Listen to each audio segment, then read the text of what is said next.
Hello everyone! Tayo ay magluluto ng simpleng fried rice for lunch.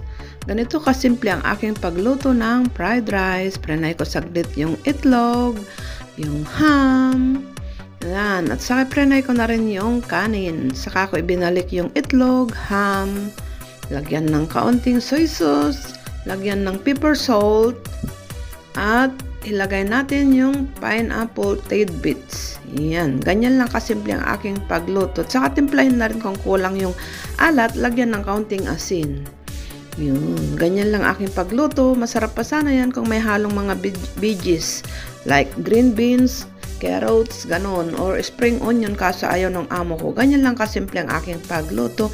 Enjoy watching! O, diba? Simple lang kung paano ko magluto ng fried rice.